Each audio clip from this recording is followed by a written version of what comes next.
To do a lot of writing. Here's what we got. We have law of sines. We kind of did this earlier in class. The law of sines, let's write that. Sine A over A equals sine B over B equals sine C over C. Got a couple people still in the Chromebooks. Let's put that up. We got a couple people been sneaky about phones lately. Let's be better than that. Law of sines. And then we've got these three boxes on our notes that are coming off the law of sines. Hey, y'all wrote it. That's why I waited. I was like, are you serious?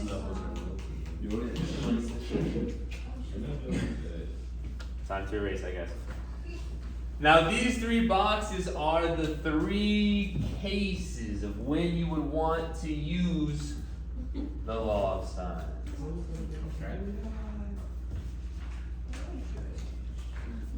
Now the biggest thing is that we need a pair. Okay? And so when you have a pair, that's the best case scenario.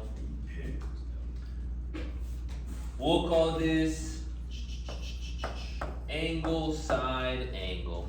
If we're doing an angle, side, angle triangle where we're giving two angles, that is always a law of sines question.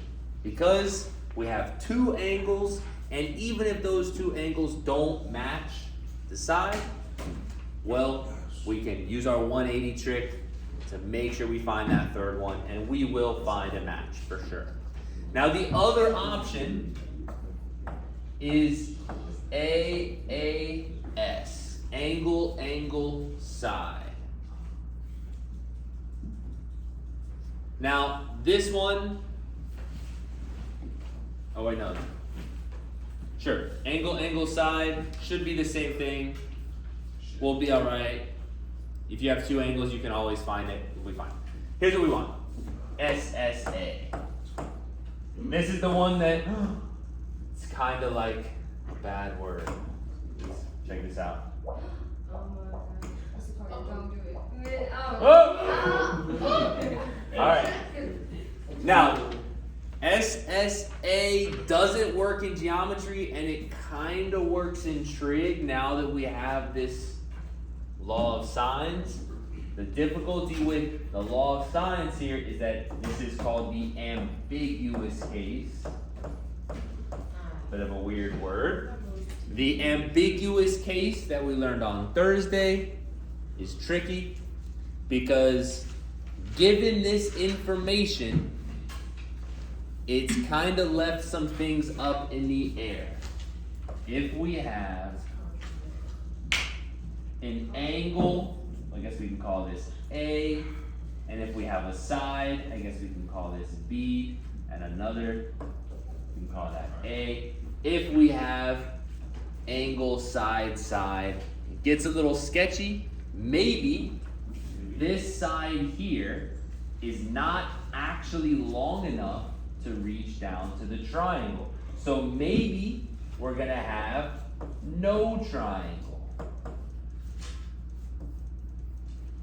Or maybe it does reach down, and maybe we do have one triangle, which is a little bit of a spoiler because there's another possibility where the A can make this triangle and can swing to make this triangle, giving us the super weird two triangle circumstance.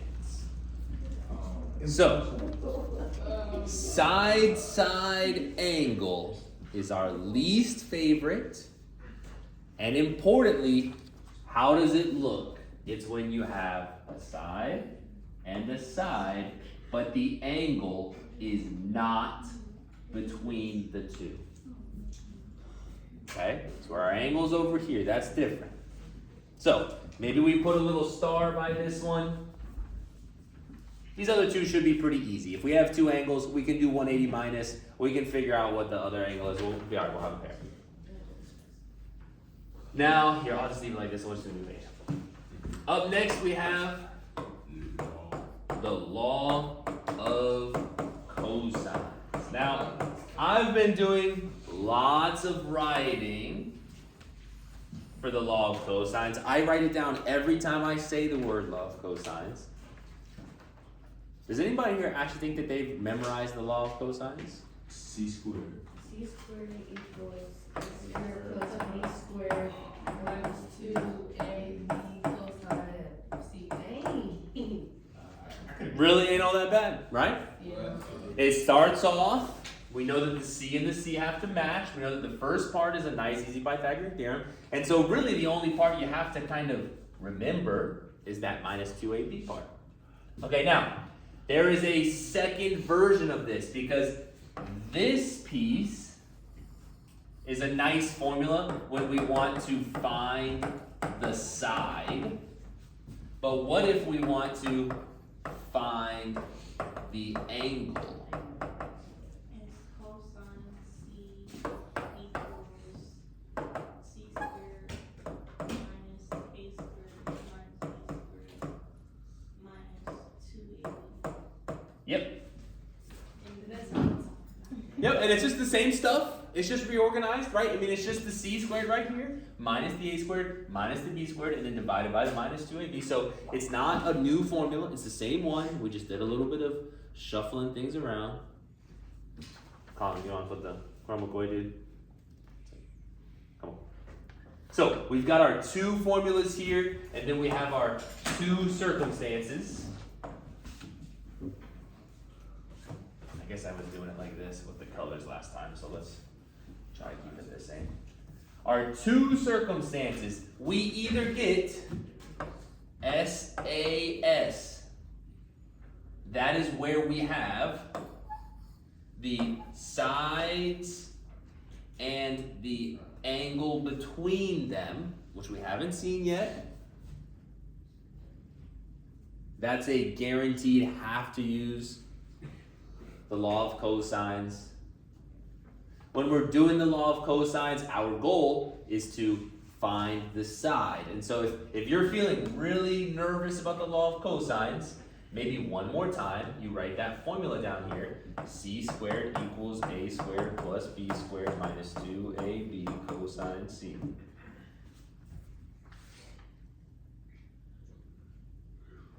The other time that we would use the law of cosines is if we have SSS, all the sides and no angles. Obviously, snake. That would be something like this. Now, when it comes to this, you can find any of the angles first. You really get to pick which one you want to use. A lot of people will go for C first because our default formula is kind of built for C, but remember, you can rotate those letters around as long as you keep everything nice and fair. Again, a lot of people like to use C as their first target for this question. Again, if you're not feeling super confident in this, maybe for one last time, you write the formula, which is solved for the angle. Cosine C is equal to C squared minus A squared minus B squared all over negative 2AB.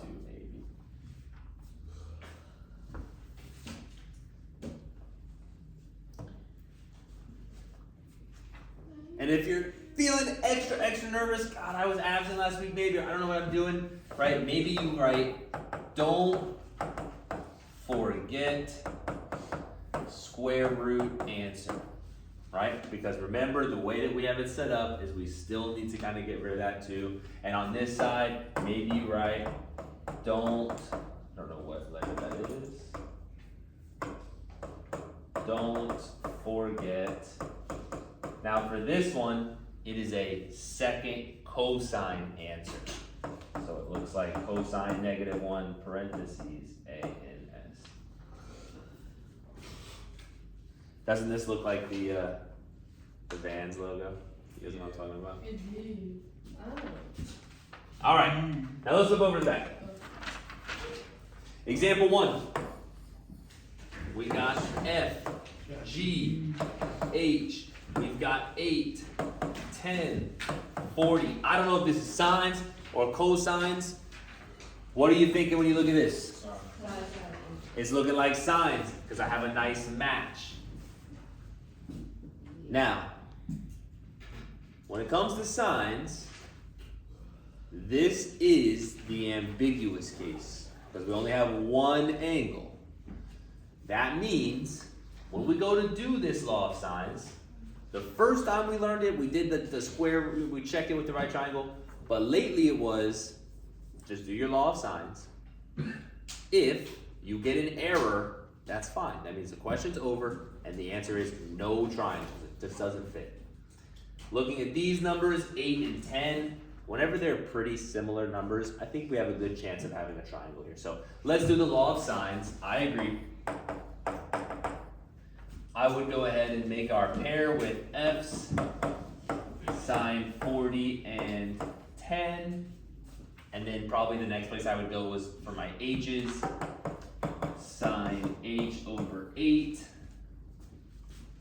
I would cross multiply, I would do a times 8 and a times 8, which would move my 8's to the other side.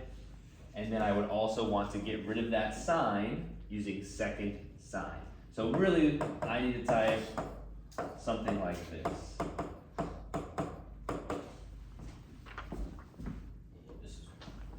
Now, there's a chance. Oh, come on, Kari. You couldn't have that. Can't say it a little more. Time to use your brain.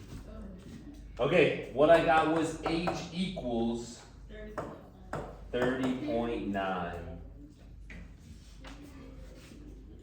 Now that h 30.9,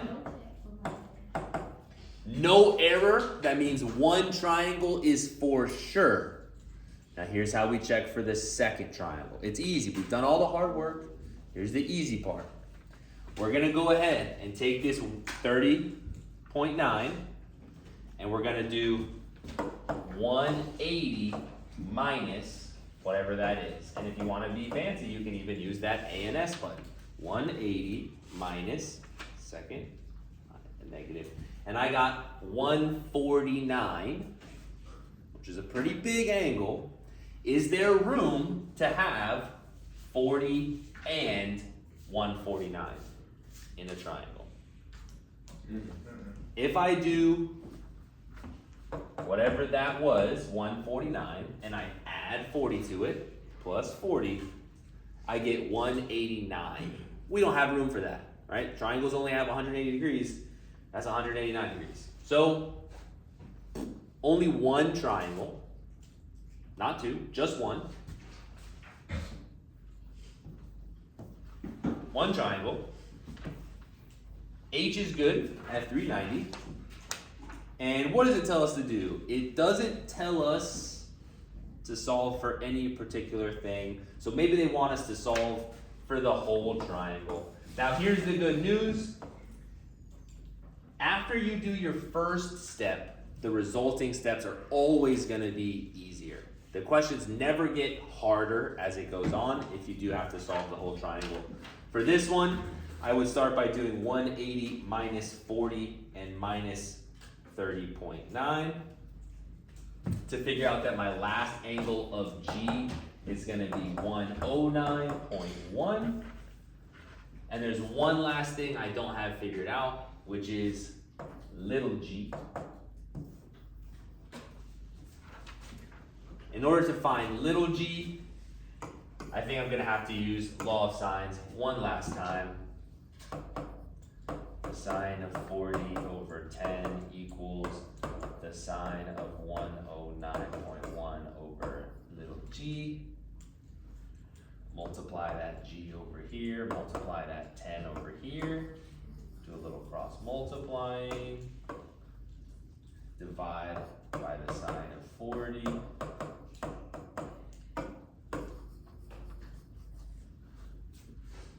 Alpha y equals enter.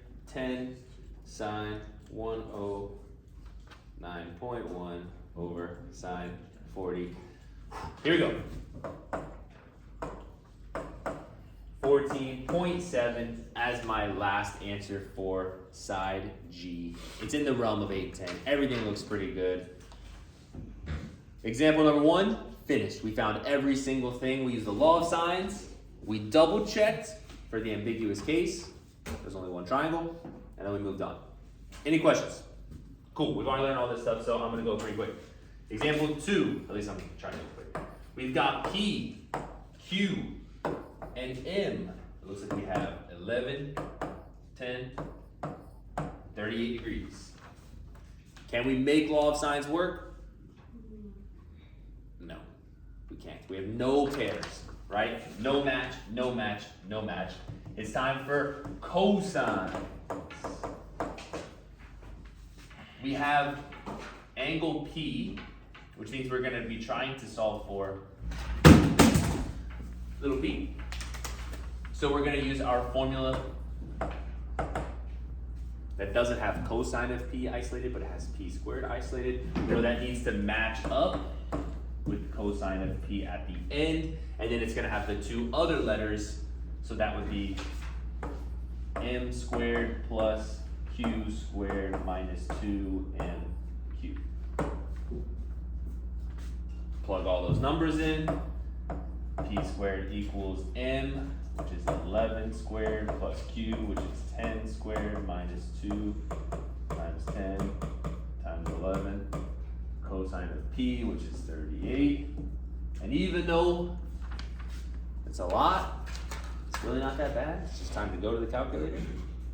11 squared plus 10 squared minus 2 times 10 times 11 times cosine of 38. Enter. I got p squared, don't forget, is equal to 47.637. And so I'm going to do the square root of the answer. 6.9.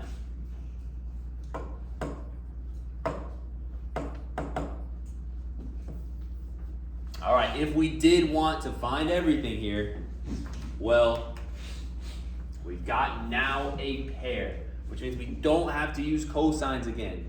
We can use sines for this next one. So going for sines on this next one, we can say sine 38 over 6.9 is equal to sine, you want to find m or q first, doesn't matter. I guess I'll do m first. The opposite of m is 11. Go to my calculator. Second sine of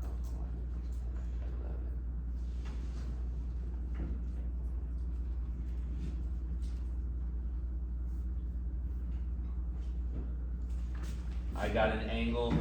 If you got one, shout it out.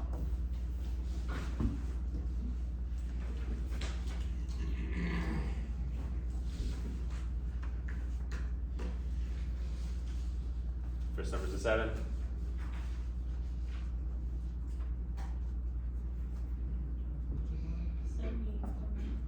$78.95, rounded up, 78.910, so it's gonna be 79 degrees. Nice job. It is 79. And to find this last piece, we're thinking, oh my God, we're gonna do this question forever. Well, now we've already got two angles. So now it's pretty easy. We can just do our 180 principle. 180 minus 38 minus 79, enter. 63 as our last angle, Q.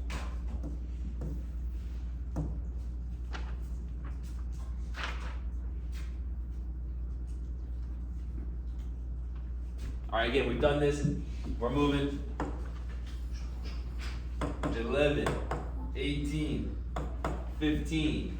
They've given us the letters C, D, and B.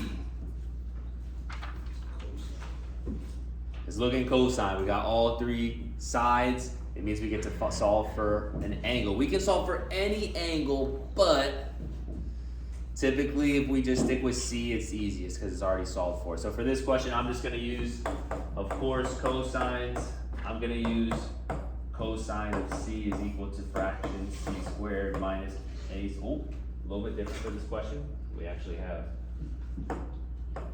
D squared and B squared.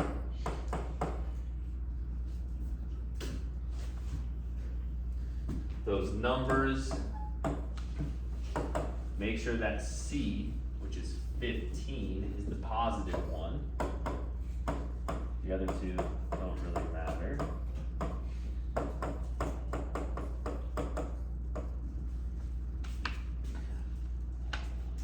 $15 squared minus 11 squared minus 18 squared on the bottom. Negative 2 times 11 times 18. And remember, whatever number you get, I got 5 over 9. You need to do the second cosine of the answer.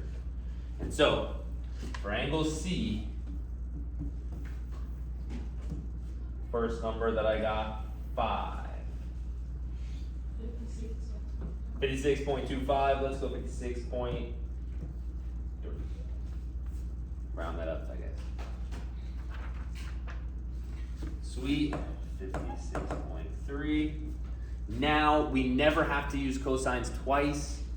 So now we have a nice match. We can use law of sines. Sine 56.3 over 15 equals, I'll do B next, I guess.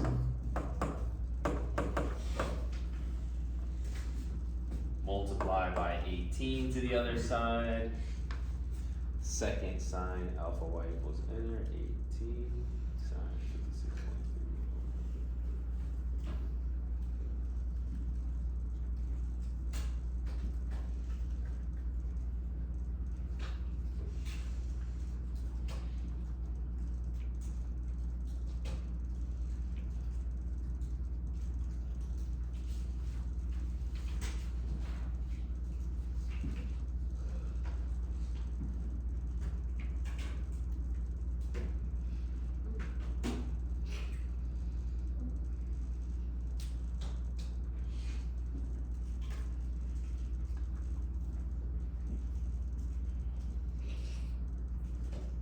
All right.